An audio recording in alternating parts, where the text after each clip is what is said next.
कहानी की शुरुआत में ही मैरिन स्नो को दिखाया जाता है।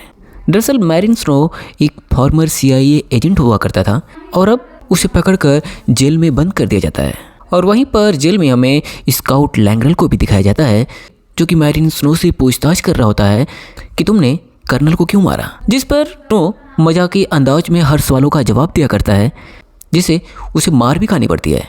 और हर मजाकी अंदाज पर उसका गुस्से से स्वागत किया जाता है। और यहीं पर अब कहानी फ्लैशबैक में चली जाती है, जहाँ पर हमें मैरिन स्नो एक होटल के कमरे में दिखाया जाता है, जहाँ पर एक आदमी उसका गला दबा रहा था और वह मैरिन को मारने ही वाला होता है कि तभी मैरिन उसे अपने सर से हमला करता है और उसकी बंदूक छीनकर उस पर गोली मार देता है। तभी मैरिन स्नो के फ़ोन पर उसका दोस्त मेज उसे कॉल करता है और बताता है कि तुम्हें चारों तरफ से पुलिस वालों ने घेर लिया है, अतः तुम जल्द से जल्द वहाँ से बाहर निकलो, नहीं तो तुम्हें मार दिया जाएगा। यह सुनते ही मैरिन स्नो तुरंत कर्नल के पास जाता है और बोलता है तुम्हें कुछ नहीं होगा, मैं तुम्हें बचा लूँगा। पर कर्नल अपनी जान की परवाह न करते हुए भी उसे एक लाइटर देता है और बताता है यह कभी भी दुश्मन के हाथ में नहीं पड़नी चाहिए, तुम बस इसकी रक्षा करना। और यह बोलकर कर्नल वहीं पर मर जाता है और अब उसे चारों तरफ से पुलिस घेर लेती है। अतः अब मैरिन स्नो वहाँ से खिड़की के जरिए भागते हुए टेरिस पर आ जाता है और वहाँ से वह नीचे कूद जाता है और लंगड़ाते हुए वहाँ से वह अपने ब्रीफकेस को लेकर भागने लगता है।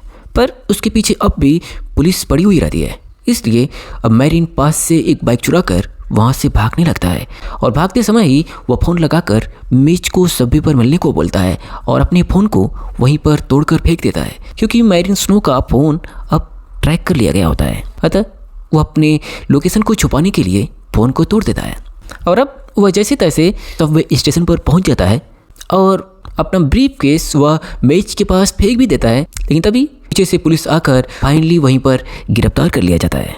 और यहीं पर अब कहानी फिर से प्रेजेंट टाइम में आती है, जहाँ पे स्काउट लैंग्रेल मैरिन स्नो से पूछताछ कर रहा होता है और बताता है कि कर्नल को तुमने क्यों मारा, उसे निगरानी में रखा गया था।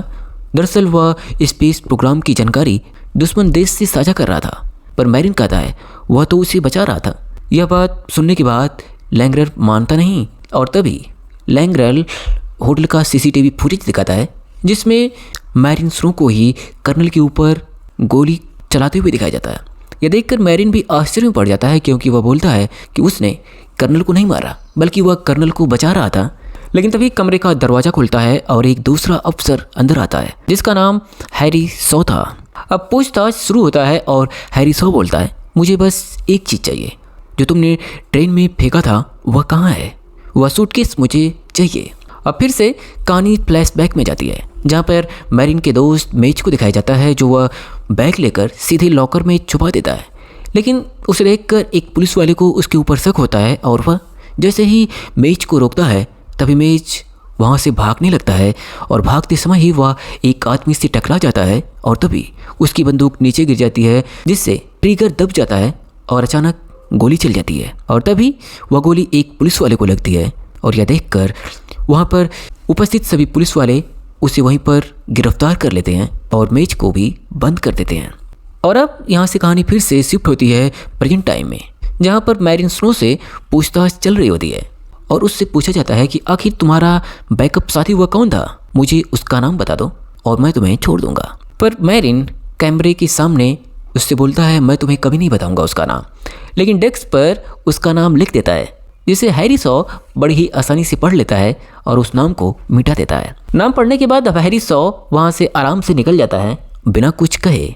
अब यहाँ से सीन चेंज होता है और प्रेसिडेंट की बेटी एमिली वारनॉक को दिखाया जाता है, जो कि MS-1 नाम की एक हाई सिक्योरिटी स्पेस जेल में जा रही होती है, जहाँ पर करीब करीब 500 कैदी रखे गए होते हैं और यहाँ से आज तक कोई भी कैदी भाग नहीं सका होता। यह दुनिया की सबसे कड़ी सिक्योरिटी की जेल होती है। दरअसल MS-1 यहाँ पर आने वाले समय में 5 लाख से ज़्यादा अपराधियों को शिफ्ट करने का प्लान होता है और इसी चीज़ की जांच करने के लिए एमिली वहाँ पर आई होती है कि किसी को साइड इफ़ेक्ट तो नहीं है इस अंतरिक्ष में। असल में एक रिपोर्ट में यह बताया गया था कि यहाँ पर रह रहे कैदी कुछ पागलपन का शिकार हो रहे हैं और काफ़ी दिन इस जेल में रहने पर लोग अपनी याददाश्त तक भूल जा रहे हैं।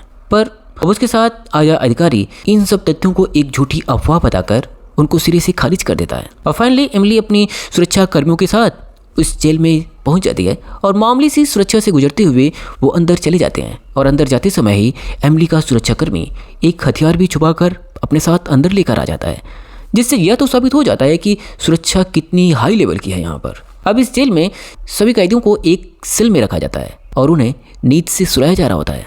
यहाँ से सीन चेंज होता है और अब धरती पर मैरिन स्नो को भी अब MS-1 जेल की ही सज़ा सुनाई जाती है। दरअसल यह सज़ा बहुत ही कठोर अपराधियों को ही दी जाती है। दूसरी तरफ अब अंतरिक्ष में एमिली को दिखाया जाता है, जिसकी मुलाकात अब अंतरिक्ष में एक कैदी हैडल से करवाई जाती है। एमिली उससे सवाल जवाब कर ही रही होती है, लेकिन तभी किसी सवाल का जवाब हैडल नहीं देता है और यह देखकर एमिली का सिक्योरिटी उसे गुस्से में नीचे पटक देता है।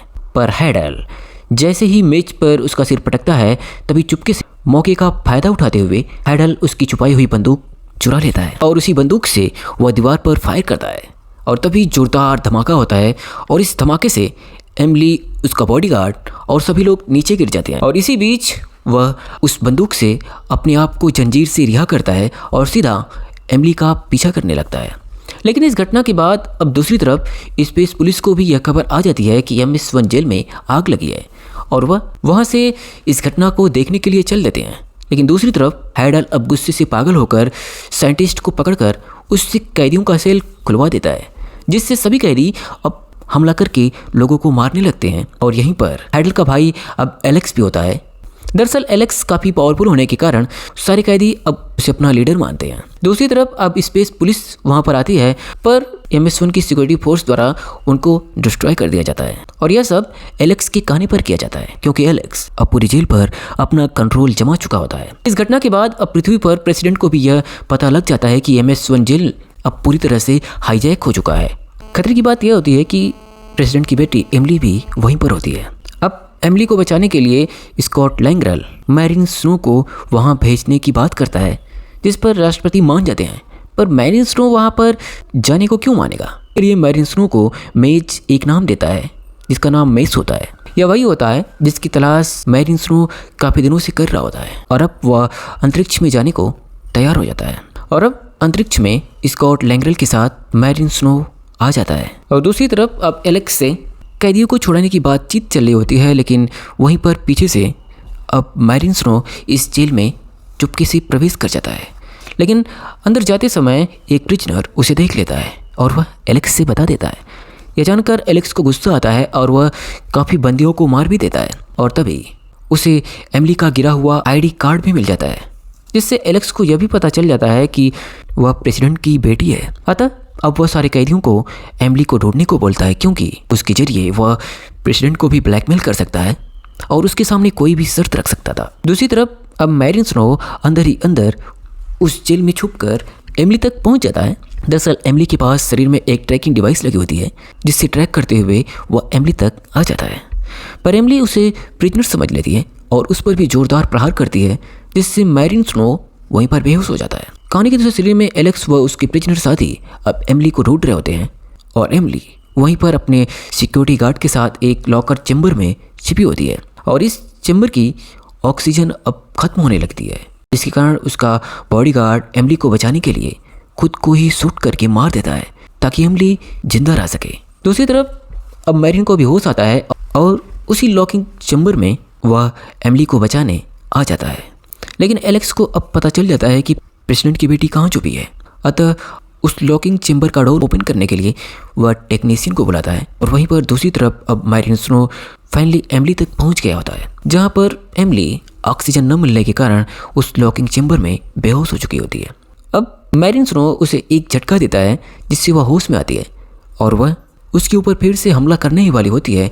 लेकिन तभी मैरिन स्नो उससे बताता है कि वह तुम्हें बचाने के लिए यहाँ पर आया है और एमिली को अपने साथ चलने को बोलता है। लेकिन तभी दूसरी तरफ अब एलेक्स भी दरवाज़ा खोलकर अंदर आ ही चुका होता है, लेकिन तभी मैरिन उसके ऊपर एक बम फेंक देता है, जिससे वहाँ पर विस्फोट होता है और काफ़ी लोग मारे जाते हैं। और इस हमले में हल्की फुल्की चोट मैरिन स्नो और एमिली को भी आई होती है और वह एमिली को फाइनली पट्टी करता है और एमिली को बचाने के लिए उसका हुलिया भी पूरी तरह से बदल देता है ताकि वह प्रिजनर के साथ घुल मिल सके। अब प्रिजनर उन्हें देखकर पहचान तो नहीं पाते, पर एक सीक्रेट कोड होता है कैदियों का, जिससे जाहिर है उन्हें तो पता नहीं होता। अतः वहाँ पर जाने के बाद ये प्रिजनर उन्हें पहचान लेते हैं और उनके ऊपर फायरिंग करने लगते हैं।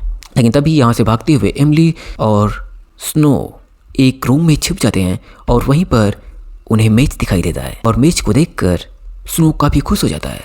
पर वह कुछ अजीब सी बात कर रहा था, बिल्कुल पागलों जैसा, जिस पर एमिली बताती है कि काफ़ी दिनों तक यहाँ पर रहने के कारण इसकी दिमागी हालत काफ़ी बिगड़ चुकी है और यह कुछ भी सही तरीके से बता नहीं पा रहा है। अब MS-1 स्टेशन अपना कंट्रोल भी खोने लगता है और सीधा स्पेस स्टेशन से जाकर टकरा जाता है, जिससे सारी कंट्रोल पैनल में अब खराबी आ जाती है, जिससे मेज एक अलग रूम में लॉक हो जाता है और वहीं पर वह ठंड से मर जाता है। उधर पृथ्वी पर राष्ट्रपति को भी यह बता दिया जाता है कि 7 घंटे के अंदर MS-1 पृथ्वी से टकरा जाएगा, अतः उसे नष्ट करना बहुत ही ज़रूरी है। पर अपनी बेटी की फंसी होने के कारण राष्ट्रपति कोई फैसला नहीं ले पा रहे थे, पर वह पृथ्वी से टकराएगा तो काफ़ी नुकसान होगा, इसलिए अब उसे अंतरिक्ष में नष्ट करना बहुत ही ज़रूरी होता है। उधर दूसरी तरफ अब एमिली व मायरिन स्नो भागते हुए उस कमरे में भी पहुंच जाते हैं जहां पर कैदियों के ऊपर एक्सपेरिमेंट चल रहे होते हैं। यह देखकर एमिली समझ जाती है कि यह बस एक्सपेरिमेंट के लिए बनाया गया था और यहाँ पर कुछ गलत काम भी किया जा रहा है। लेकिन तभी वहीं पर एलेक्स अपने आदमियों के साथ पहुंच जाता है और वह मायरिन स्नो को वहाँ पर मारकर नीचे फेंक देता है और एमिली को भी बंधक बनाकर फाइनली वह कंट्रोल रूम में लेकर आता है और प्रेसिडेंट को वीडियो कॉल करके वह एमिली को दिखाता है और कहता है यहाँ पर एक भी फायरिंग नहीं होनी चाहिए, नहीं तो मैं तुम्हारी बेटी को मार दूंगा। पर वहीं पर एमिली बोलती है कि इस जगह को आप तुरंत बर्बाद कर दीजिए क्योंकि यहाँ पर सिर्फ हैवान लोग रहते हैं। पर यह सुनने के बाद भी राष्ट्रपति कोई फैसला नहीं ले पाता। यह देखकर लैंग्रल कॉन्स्टिट्यूशन रूल्स के मुताबिक अपने पारिवारिक मामले को देश के ऊपर रखने के कारण राष्ट्रपति को पद से हटा देता है और MS-1 पर हमले का आदेश दे देता है। अब आर्मी MS-1 को जैसे ही नष्ट करने वाले होते हैं तभी मायरिन स्नो और एमिली वहाँ से भागते हुए स्पेस सूट को पहनकर वह फाइनली वहाँ से कूद जाते हैं और उसी समय धमाके से MS-1 स्टेशन को भी उड़ा दिया जाता है। पर धमाका इतनी तेज गति से फोर्स पैदा करता है जिससे वो धरती की तरफ लैंड कर जाते हैं। यहाँ पर धरती पर अब फाइनली एमिली और मायरिन स्नो को ढूंढ लिया जाता है और उन्हें रेस्क्यू किया जाता है और स्नो को फाइनली फिर से गिरफ्तार करके जेल भेज दिया जाता है। अब कुछ दिनों के बाद अचानक उस इमेज के वो अजीबोगरीब सब एमिली को याद आते हैं और उनका वह एक कोड बनाती है और उसी कोड से वह लॉकर को खोलकर ब्रीफकेस निकाल लेती है और उसके बाद वह मोटल रूम जाती है ताकि वह पता लगा सके कि आखिर उस दिन क्या हुआ था। और वहाँ पर जाने के बाद उसे पता चलता है कि कर्नल को कोई और ही मारा होता है, गोली किसी और ही एंगल से चली होती है, यानी मायरिन स्नो उसे नहीं मारा होता है। हालांकि लैंग्रल सच से उस वक्त सब कुछ देख रहा था और उसे लगा कि स्नो ने ही गोली चलाई है, इसलिए वह स्नो को गिरफ्तार कर लेता है। पर छुपे हुए शख्स को वह नहीं देख पाता जिसने कर्नल को मारा होता है क्योंकि वह सब कुछ जान रहा होता है। अब ब्रीफकेस लेकर एमिली अपने पिता को देती है और कहती है हमें सही गुनहगार को पकड़ना होगा और इसके लिए आपको कुछ ना कुछ करना पड़ेगा। अब दूसरी तरफ कहानी में फिर से सॉ को दिखाया जाता है जो मायरिन स्नो को डिटेंशन रूम में फिर से पूछताछ करने आया होता है और तभी वहीं पर एक पुलिस वह ब्रीफकेस लेकर आ जाता है और मायरिन स्नो के सामने रख देता है ताकि इसके बारे में पूछताछ की जा सके। लेकिन ब्रीफकेस को देखते ही सॉ उसे अपने हाथ में लेकर बड़ी ही जल्दी से खोल लेता है, पर यह ब्रीफकेस खाली होता है। देखकर स्नो बोलता है तुम्हें पासवर्ड कैसे पता है इस ब्रीफकेस का? और तभी लोगों को पता चल जाता है कि सॉ एक खबरी होता है और यह सब लैंग्रल भी देख रहा होता है। और अब यहीं पर सॉ को गिरफ्तार कर लिया जाता है और मायरिन स्नो को छोड़ दिया जाता है। और यहीं पर यह कहानी